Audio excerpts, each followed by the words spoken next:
Hello guys, कैसे हैं आप सभी दोस्तों। आज कुछ इम्पोर्टेंट टॉक आप लोगों से करने आया हूं। काफ़ी समय से लगातार बहुत सारे बच्चों के कॉल्स, मैसेजेस कुछ इसी तरह के आ रहे हैं। सो मुझे लगा कि क्यों ना इस मुद्दे पर भी बात की जाए।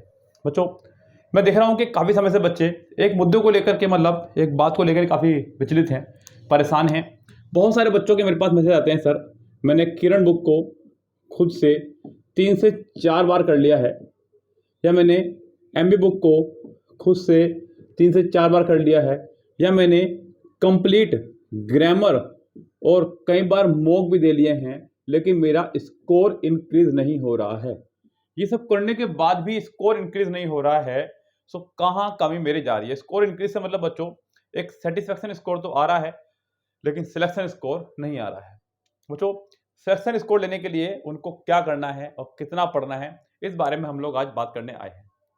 बच्चों, ये बात अच्छी है कि आप लोगों ने किरण को 3 से 4 बार पढ़ लिया है।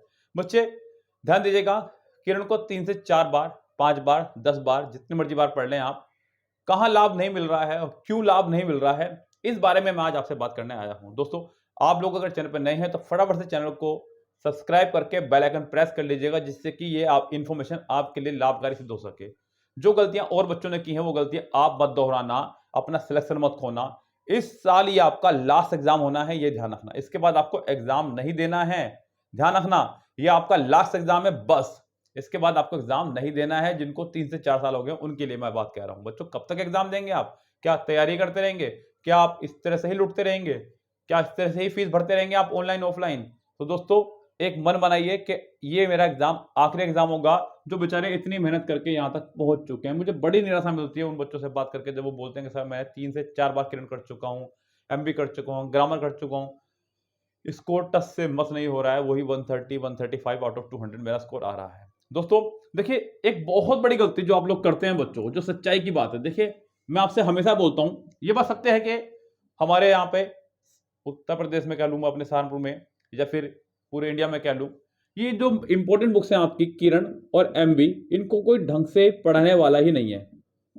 यूट्यूब पर भी अगर बात करूं तो मेरे ख्याल से शायद ही हमने हमारे अलावा किसी ने इसको खत्म किया हो, और एमबी को भी। सो कई बार इस तरह की कोचिंग आसपास ना मिल पाने की वजह से बच्चों को वो खुद से इसको करना शुरू कर देते हैं। यूट्यूब पर भी पूरी कंप्लीट कोर्स नहीं है किसी का भी, हमारा भी नहीं है। मैं क्यों बेकार मैं कह दूं आपसे, हमारा भी ये कोर्स पूरा पेड में है। और क्यों है बच्चों, हमारी भी मजबूरी है। 16,000 14,000 इतने सारे सेट्स को हम लोग जब सोल्व करवा रहे हैं, तो कुछ हम भी चाहेंगे कि हमें भी कुछ मिलना चाहिए इसके बदले में। चलिए, वो तो एक नेक्स्ट स्टेप हो गया है। लेकिन यहाँ बच्चों का क्या कमी रहती है? बच्चों को इनकी कोचिंग ना मिल पाने की वजह से उनको मजबूरन ये फैसला लेना पड़ता है कि इसको मैं खुद से करना शुरू करूंगा। और ये सबसे गलत फैसला बच्चों के द्वारा लिया जाता है। बच्चों बच्चों ध्यान दीजिएगा, आप लोग खुद से उतना ही कर सकते हैं जितना आपको पता है, जितना बुक्स में पीछे लिखा है, बस। इससे ज्यादा आप लोग इससे ज्यादा नहीं कर सकते, क्योंकि आप लोगों की इससे ज्यादा लिमिट नहीं है। यस, अगर आपको सेंटेंस को सही से सीखना है, ग्रामर को सही सीखना है, तो आपको उन रूल्स पे काम करना होगा जो एक्सेप्शन रूल्स हैं, जो अपवाद रूल्स हैं, जो इंग्लिश ग्रामर में अपवाद पैदा करते हैं, उनको भी सीखना होगा। वो कैसे सीखेंगे बच्चों आप लोग? वो सीखेंगे आप लोग किसी एक्सपर्ट्स के माध्यम से, किसी प्रोफेशनल के माध्यम से। वो बहुत जरूरी होगा बच्चों। यस, आप लोगों ने 3 बार 4 बार एमबी कर ली, किरण कर ली, अगर आप इस बार भी यही गलती दोहराएंगे तो फिर आप दोबारा यही कहेंगे बच्चों। मैं यहां पर आपको सावधान करने आया हूं। आप सभी अपने बच्चे हैं, जिससे कि आप लोग एक सुरक्षित कदम रख सकें अपना अगला, और सिलेक्शन ले सके बच्चों। ये गलती इस बार मत दोहराना। और जो बच्चे अभी नए हैं और वो गलतियां ये वाली कर रहे हैं, तो वो भी मत करना। देखिए, किसी प्रोफेशनल का साथ लेना जरूरी है। इसलिए कहा जाता है कि गुरु का होना बहुत जरूरी है बच्चों, खासकर उसका जिसको उस चीज में बहुत ज्यादा एक्सपीरियंस हो। दोस्तों, किरण और एमबी, ये बात पक्की है कि एसएससी के किसी भी एग्जाम में आपको सिलेक्शन दिलवाएंगी। एसएससी के किसी भी एग्जाम में आपका इससे बाहर सिलेबस नहीं आएगा, ये बात कंफर्म है। लेकिन बच्चों, अब डिपेंड करता है इस पर कि आप उसको किस तरह से पढ़ते हैं। अब बच्चों देखिए, यहाँ पे मैं बताऊं आपको, मेरी एक खुद की पोस्टमार्टम वीडियोस यूट्यूब पर आ रही है, जिसमें मैं सिर्फ 15 से 20 मिनट में सिर्फ 5 ही सेंटेंस सोल्व करवा पाता हूं, सिर्फ 5 सेंटेंस मुश्किल से। एक तरीका तो ये हुआ, और एक तरीका ये हुआ कि आपने एग्जाम में जब कितना समय नहीं मिलने वाला है, एग्जाम में तो आपको सिर्फ बच्चों 10 मिनट में 10 सेंटेंस सोल्व करने हैं, तो वहां की स्पीड को मेंटेन करने के लिए यहां की आपको स्पीड लेके चलनी होगी। ये तरीका आपको अपनाना होगा कि सेंटेंस के अंदर हम लोग कैसे बचाने के, नाउन से पहले आपका हमेशा एडजेक्टिव ही आएगा, और अगर नहीं आया तो उसे एडजेक्टिव बनाना कैसे है। यस, या फिर वो एडजेक्टिव है भी या नहीं, एडजेक्टिव से पहले जो वर्ड आ रहा है वो एडवर्ब ही है या फिर वो है भी या नहीं, या फिर दिए गए वर्ड को एडवर्ब कैसे बनाना है, ये सब चीजें आपको सीखनी होगी बच्चों। यस, और उन रूल्स पे काम करना होगा। वो देखिए ये रूल्स जो है बच्चों बुक्स में नहीं छप सकते, मैं भी नहीं दे सकता।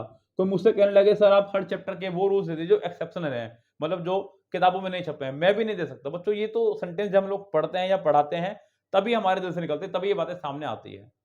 यस, मैं इनको किताबों में नहीं छाप सकता, दुनिया की किसी किताब में दिल के भाव नहीं छपे जा सकते बच्चों। यस, दिल के भाव तभी बाहर निकलते हैं जब बच्चा सामने बैठा हो। यस, जब हम लोग पढ़ा रहे हों। आप लोग हमारी वीडियो देखेगा या किसी की वीडियो देखेगा, कहीं पे भी आप पढ़ते हैं, तो देखना कि वो जो वहाँ पे खड़े होके बता देंगे आपको, वो अपनी बुक में नहीं लिख सकते, चाहे कोई भी टीचर क्यों ना हो दुनिया का। दोस्तों, यहाँ ये बात समझनी बहुत ज़रूरी है।